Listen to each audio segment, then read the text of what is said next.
ছাত্র জনতার অভ্যুত্থানে ক্ষমতাচ্যুত সাবেক প্রধানমন্ত্রী শেখ হাসিনা ও তার পুরো পরিবার দুর্নীতিতে নিমজ্জিত ছিল বলে মন্তব্য করেছেন অন্তর্বর্তী সরকারের আইন, বিচার ও সংসদ বিষয়ক উপদেষ্টা আসিফ নজরুল। তিনি বলেছেন, শেখ হাসিনার সামনে কেউ কথা বলতে পারত না। দুদক ও বিচার বিভাগ তার দাসে পরিণত হয়েছিল।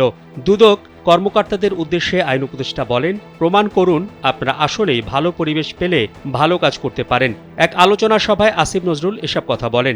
উপদেষ্টা আসিফ নজরুল বলেন, আমরা বিভিন্ন জায়গায় আড্ডায় শুনতাম শেখ হাসিনার কেশিয়ারকে, রেহানার কেশিয়ারকে, সালমান কার কেশিয়ার, জয়ের টাকা কার মাধ্যমে যায়, পলক কার টাকা রাখে। দুদক তো ছিল, উচ্চ আদালতও ছিল, কোনো বিচার হয়নি। বিচার হতো খালেদা জিয়ার। ৩ কোটি টাকা একটা ব্যাংকে রেখেছেন।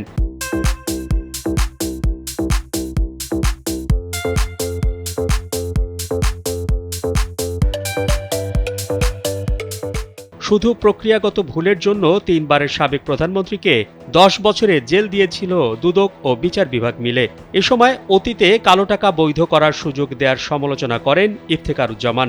অতীতে দুদকের কর্মকর্তাদের দুর্নীতির সহযোগী ভূমিকা পালনের সমালোচনা করে তিনি বলেন, এ প্রতিষ্ঠানে সংস্কার কেন হবে? দুদকের জন্য এর চেয়ে বড় অবমাননা আর কি হতে পারে?